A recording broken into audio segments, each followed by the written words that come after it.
A.W. 토저의 각 챕터 8 하나님은 은혜의 하나님이시다.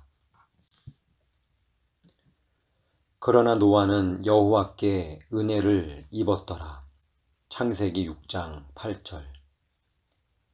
여호와께서 모세에게 이르시되 너의 말하는 이 일도 내가 하리니 너는 내 목전에 은총을 입었고 내가 이름으로도 너를 알미니라. 출애굽기 33장 17절. 진실로 그는 거만한 자를 비웃으시며 겸손한 자에게 은혜를 베푸시나니. 잠언 3장 34절. 우리가 다 그의 충만한 데서 받으니 은혜 위에 은혜로라. 율법은 모세로 말미암아 주신 것이요 은혜와 진리는 예수 그리스도로 말미암아 온 것이라. 요한복음 1장 16절 17절. 그리스도 예수 안에 있는 구속으로 말미암아 하나님의 은혜로 값없이 의롭다 하심을 얻은 자 되었느니라. 로마서 3장 24절. 그러나 이 은사는 그 범죄와 같지 아니하니 곧 한 사람의 범죄를 인하여 많은 사람이 죽었은즉 더욱 하나님의 은혜와 또는 한 사람 예수 그리스도의 은혜로 말미암은 선물이 많은 사람에게 넘쳤으리라. 로마서 5장 15절. 이는 그의 사랑하시는 자 안에서 우리에게 거저주시는 바 그의 은혜의 영광을 찬미하게 하려는 것이라.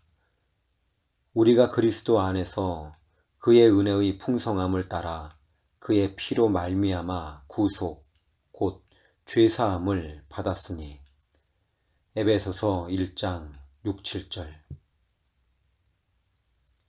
모든 은혜의 하나님 곧 그리스도 안에서 너희를 부르사 자기의 영원한 영광에 들어가게 하신 이가 잠깐 고난을 받은 너희를 친히 온전케 하시며 굳게 하시며 강하게 하시며 터를 견고케 하시리라. 베드로전서 5장 10절. 앞에서도 말했지만 하나님의 속성은 하나님이 소유한 무엇이 아니라 바로 하나님의 본질이다.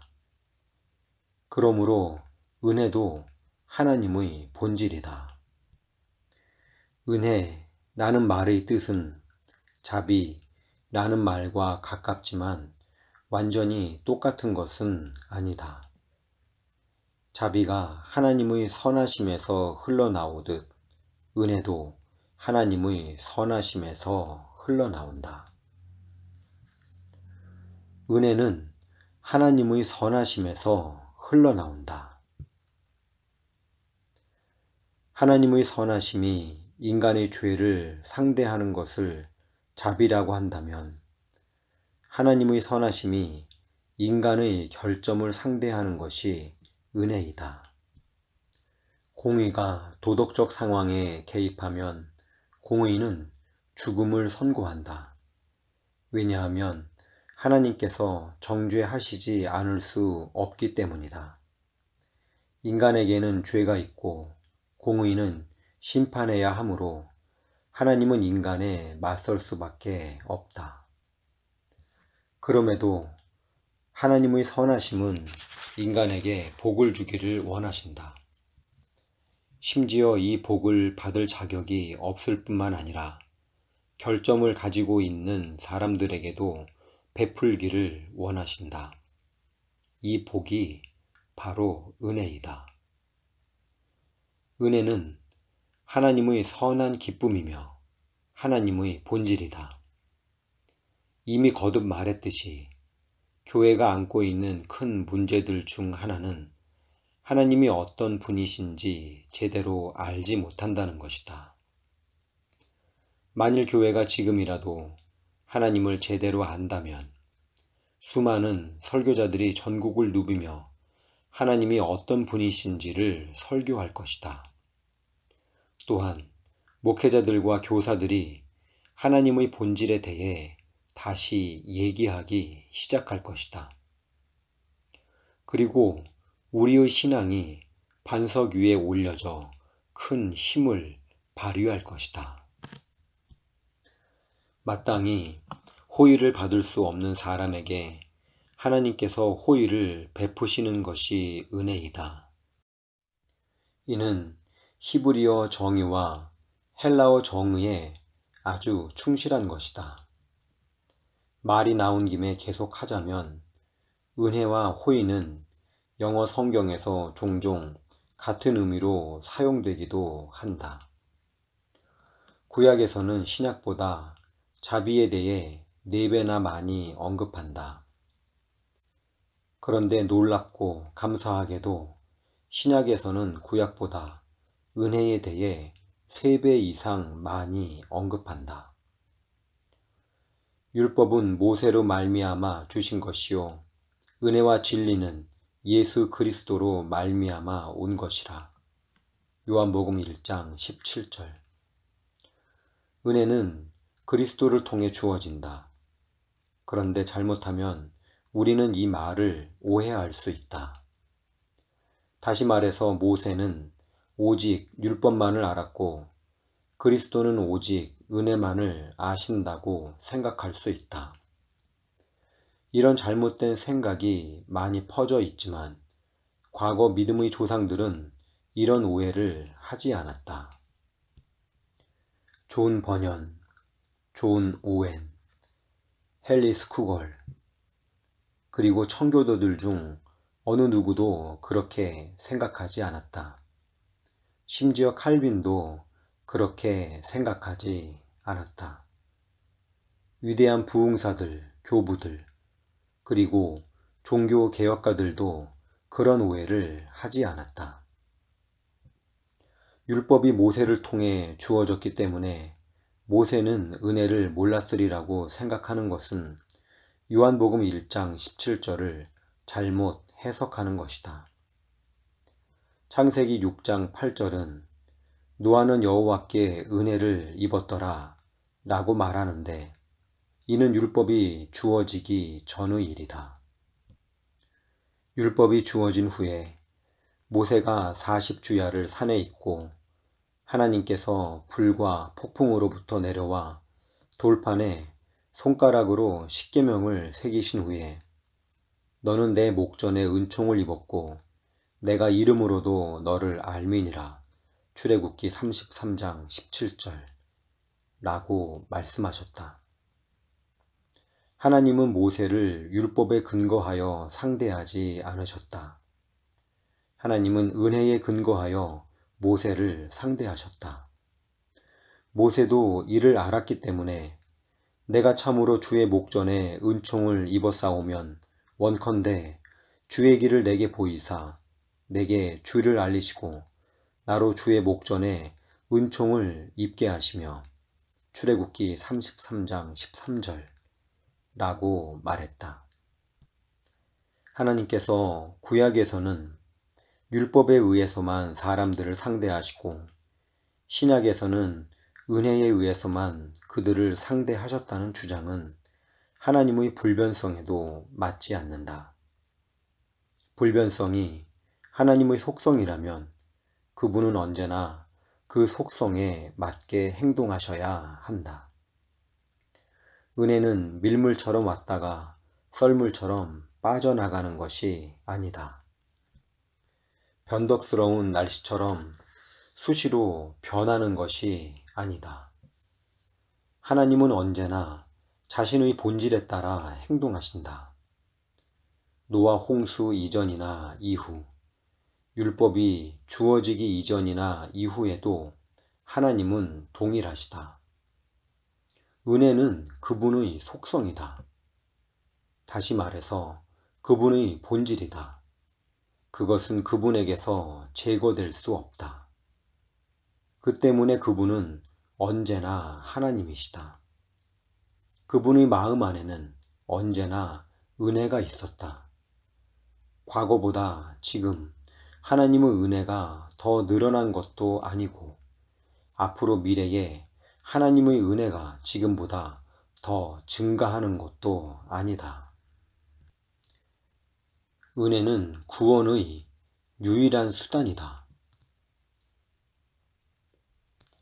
이제 중요한 두 가지 진리에 대해 생각해보자.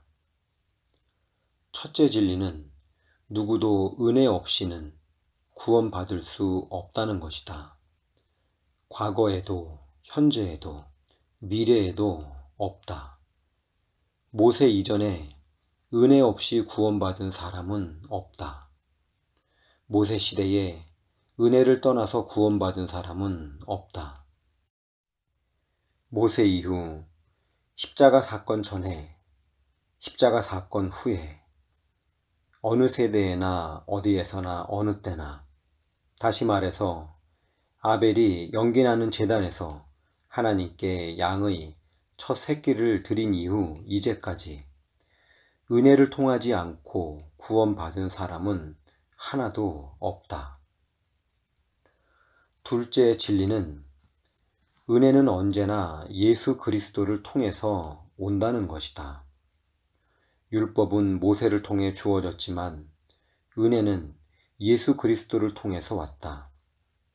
이렇게 말한다고 해서 예수님이 동정녀 마리아에게서 나시기 전에는 은혜가 없었다고 오해하지 말라. 예수님이 오시기 전에도 하나님은 성육신과 십자가를 미리 내다보고 은혜에 근거하여 인류를 대하셨다. 그리스도께서 이 땅에 왔다가 아버지 우편으로 돌아가신 후에는 하나님께서 십자가를 뒤돌아보신다. 은혜는 그리스도를 통해서 왔다. 십자가 사건 이후에 구원받은 사람들은 모두 십자가를 돌아봄으로써 구원받은 것이다. 은혜는 언제나 예수 그리스도를 통하여 온다. 은혜는 예수님의 출생 때 온 것이 아니라 하나님의 영원한 계획 가운데 왔다. 은혜를 받은 모든 사람은 오직 예수 그리스도에 의해 그분을 통해 그리고 그분 안에서 은혜를 받았다. 아담과 하와에게 자식이 없을 때 하나님께서는 은혜 때문에 그들을 살려두셨다. 그들에게 두 아들이 생겼을 때 한 아들은 양의 첫 새끼를 드렸는데 아마도 그때 그는 나는 하나님의 어린 양이 오실 것을 믿는다 라고 말했을 것이다. 그는 그리스도께서 태어나기 수천 년 전에 그리스도의 은혜를 받아들였으며 하나님으로부터 의롭게 되었다는 증거를 받았다. 다시 말하지만 그리스도께서 마구간에서 태어나셨을 때 은혜가 찾아온 것이 아니다. 그분이 세례를 받거나 성령의 기름 부으심을 받았을 때 은혜가 온 것이 아니다. 그리스도께서 십자가에서 돌아가셨을 때 은혜가 온 것이 아니다. 그분이 죽은 자들로부터 부활하셨을 때에도, 그분이 아버지의 우편에 가셨을 때에도 아니다. 은혜는 영원한 아들 예수 그리스도를 통해 영원 전부터 왔으며 갈보리의 십자가 위에서 피와 눈물과 땀과 죽음을 통해 드러났다. 은혜는 창세로부터 언제나 활동해왔다. 만일 하나님이 은혜를 통해 일하지 않으셨다면 그분은 인류를 다 쓸어버리셨을 것이다. 은혜가 없었다면 하나님은 아담과 하와에게 무서운 심판을 내려 그들을 그분의 뒤꿈치로 짓밟으셨을 것이다. 그러나 하나님은 은혜의 하나님이시기 때문에 이미 영원까지 다 계획을 세워놓고 계셨다. 그것은 창세 이후로 죽임을 당한 어린 양 통해 이루어지는 은혜의 계획이었다. 하나님이 계획을 추진하다가 당혹감을 느끼시는 일은 발생하지 않았다. 그러므로 하나님은 한 걸음 뒤로 물러서면서 미안한데 여기서 일이 꼬이고 말았네 라고 말씀하실 필요가 없었다. 하나님은 본래 계획대로 추진하셨을 뿐이다. 모든 사람들은 어느 정도 하나님의 은혜를 받는다. 이 세상에서 가장 천한 사람도, 이 세상에서 가장 악하고 잔인한 사람도, 가론 유다와 히틀러도 어느 정도 하나님의 은혜를 받는다. 하나님이 은혜를 베풀지 않으셨다면 그들은 일찌감치 죽임을 당했을 것이다. 그들뿐만 아니다. 당신과 나도 마찬가지이다.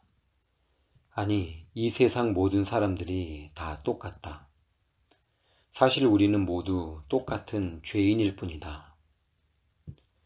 어떤 사람이 집안 청소를 한다고 가정해보자.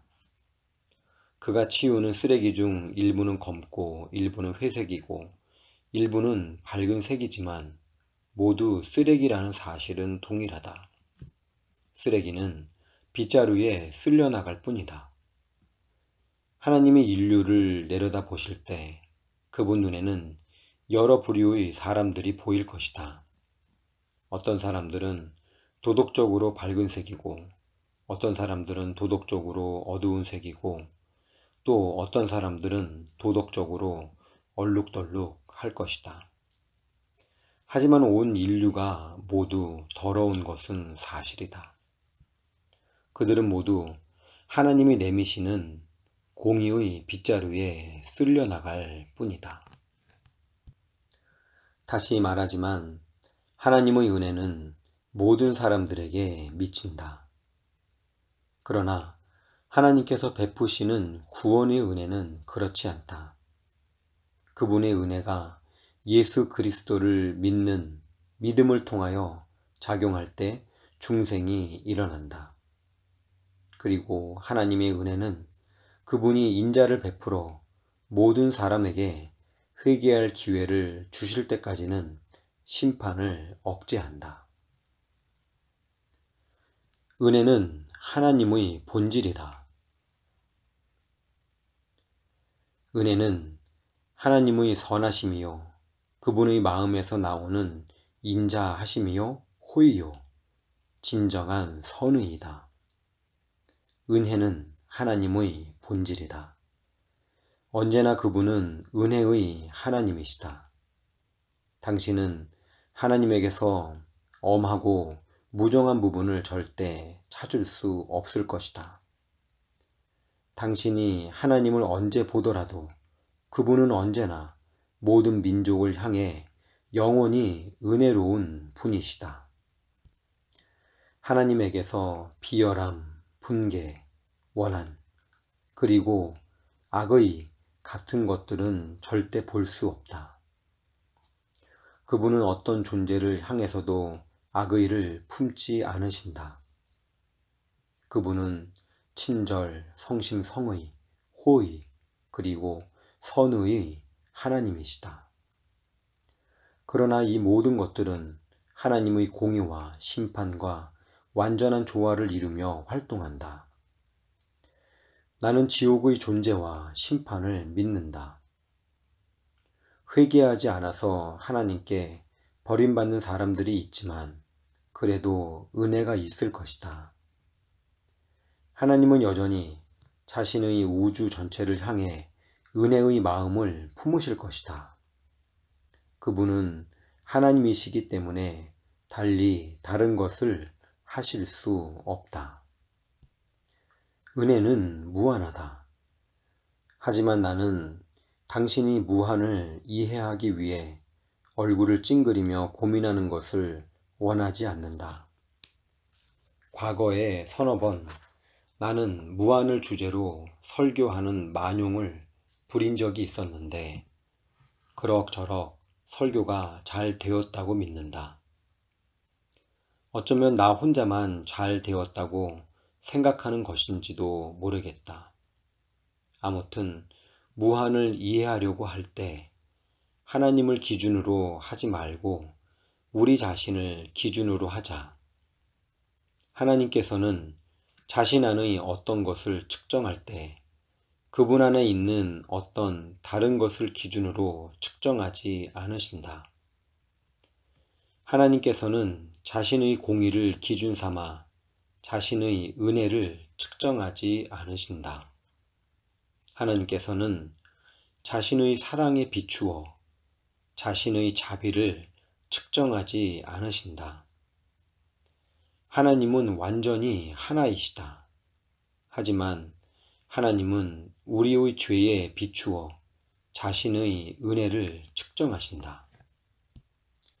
성경은 그의 은혜의 풍성함을 따라 에베소서 1장 7절 은혜가 많은 사람에게 넘쳤으리라 로마서 5장 15절 라고 말한다.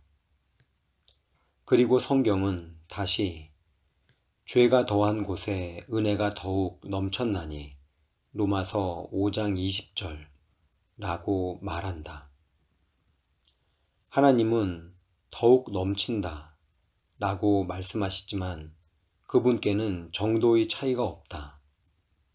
정도의 차이는 인간들에게 있을 뿐이다.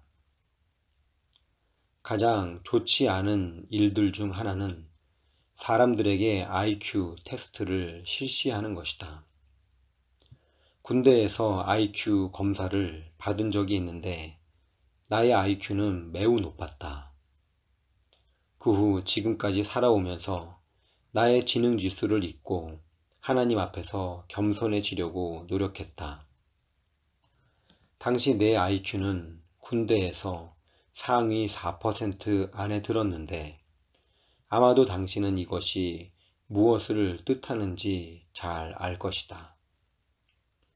머리가 좋다는 사람들은 자신을 낮추기 위해 노력해야 한다. 그리고 하나님께서는 그런 사람들을 계속 낮추기 위해 징계를 하지 않으실 수 없다. 그러나 하나님 안에 있는 그 어떤 것도 그분 안에 있는 다른 어떤 것과 서로를 비교하지 않는다. 하나님은 하나님이시다.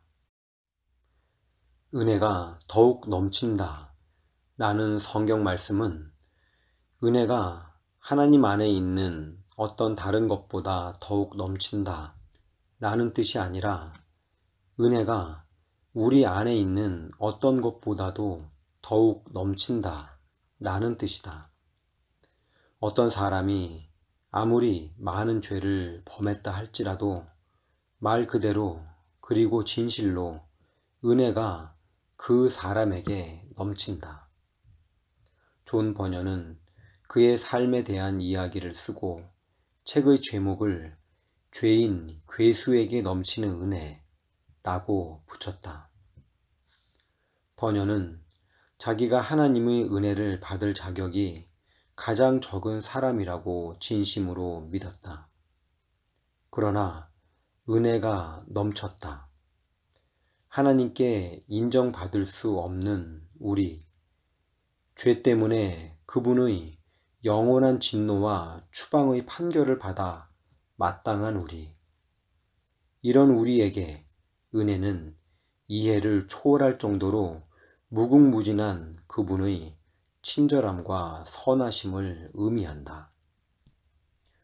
이 사실을 기억하기만 해도 우리는 설교단을 무대로 바꾸면서까지 짜릿한 재미를 보려고 안다라는 짓을 중단하게 될 것이다. 죄밖에 아무것도 없는 우리를 향한 하나님의 은혜를 생각만 해도 상상을 초월하는 이 하나님의 속성에 압도될 것이다. 하나님의 이 속성은 너무나 넓고 크기 때문에 그 누구도 이해할 수 없고 이해하기를 소망하지도 않을 정도이다. 만일 하나님의 은혜에 한계가 있다면 그분이 우리를 그토록 오랫동안 참으실 수 있겠는가? 그분의 속성의 양에 한계가 있다면 그분이 하나님이실 수 없다. 사실 엄밀히 말해서 나는 양이라는 말도 사용해서는 안 된다. 왜냐하면 양이라는 것은 측정을 전제로 하는 말인데 하나님은 어떤 면에서도 측정될 수 없는 분이시기 때문이다. 하나님은 물리적 차원에 거하시는 것이 아니기 때문에 어떤 방법으로도 측정될 수 없다. 측정될 수 있는 것은 인간이나 별 같은 존재들이다. 천체들이 점유한 공간을 설명하거나 천체들 사이의 관계를 설명하는 개념이 바로 거리이다. 달은 지구로부터 40만 킬로미터 떨어져 있다. 태양은 1억 5천만 킬로 떨어져 있다. 천체들은 이렇게 거리로 측정될 수 있다. 하지만 하나님은 그 누구에게도 그분의 속성에 대해 설명하지 않으신다. 그분이 광대하시다는 것, 그분이 무한하시다는 것은 그분의 은혜가 언제나 측정을 초월할 정도로 충만하시다는 것을 의미한다. 우리는 놀라운 하나님의 은혜라고 칭송한다. 맞다. 너무나 놀라운 은혜이다. 우리가 하나님의 은혜의 충만함을 어떻게 이해할 수 있겠는가? A.W. 토저의 갓 챕터 8 하나님은 은혜의 하나님이시다.